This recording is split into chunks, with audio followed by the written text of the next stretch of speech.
توکلت علیک یا رب العالمین. If you are not a part of solution, then you are part of problem. تاریخ ہمیں بتاتی ہے کہ کوئی لکشمن ریکھا ایسی نہیں جو لانگھی نہ جائے. میں جناب ثاقب نثار صاحب chief justice Pakistan supreme court سے اپیل کرتا ہوں، اس لیے کہ اس وقت ہمارے پاس کوئی ایسی فعال اسمبلی نہیں، کوئی ایسا قانون ساز ادارہ نہیں جو قانون کی ایک ایسی کھائی کھود دے درمیان میں کہ اسے کوئی لانگ نہ سکے. اس وقت آپ کے پاس جو موجودہ قوانین ہیں انہیں ہی بروئے کار لا کر آپ کو ایک ایسی گہری لائن کھودنی پڑے گی کہ جسے پھلانگنے سے پہلے ہر کوئی 100 مرتبہ سوچے کہ اس کے دوسری طرف جانا ناممکن ہے. ہم یقیناً اسی میں گر جائیں گے. اخبارات میں جتنی ہائپ کریٹ ہوتی ہے منظور پشتین کے بارے میں کہ وہ پاکستان دشمن سرگرمیوں میں مبتلا ہے، ہندوستان کے ہاتھوں کی کٹ پتلی ہے، تحفظ پختون کے نام پر وہ پاکستان میں زہر پھیلا رہا ہے. اگر ان خبروں میں ذرا بھی سچائی ہے تو فوری طور پر ایکشن کیوں نہیں لیا جاتا؟ کیا ہمارا پریس صرف عمران خان کی ستائش ہی کرتا رہے گا کہ پاکستان میں پہلی مرتبہ انہوں نے اتنے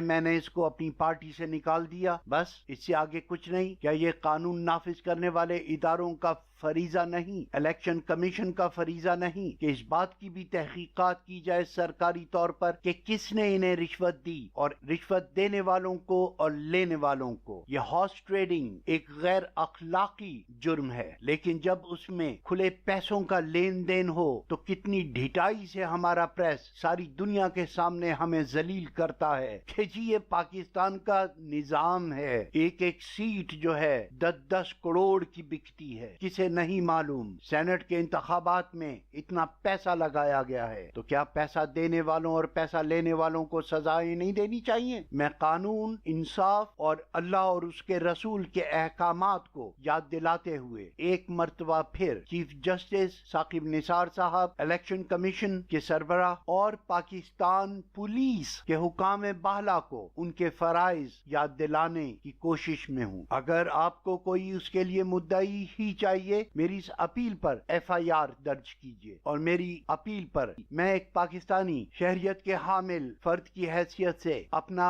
جمہوری اور قانونی حق استعمال کرتے ہوئے چیف جسٹس سے سومو موٹو لینے کی اپیل کرتا ہوں. مجھے 52 ممالک سے اس قسم کے سوالات موصول ہو رہے ہیں کہ کیا یہ میڈیا ہائپ ہے یا واقعی اس کے اندر کوئی سچائی ہے. میں یہاں اسٹاک ہوم سویڈن سے بیٹھ کر اس کا فیصلہ نہیں کر سکتا. ان حب الوطن تارکین وطن کے ساتھ صرف اپنی پریشانی بانٹ سکتا ہوں.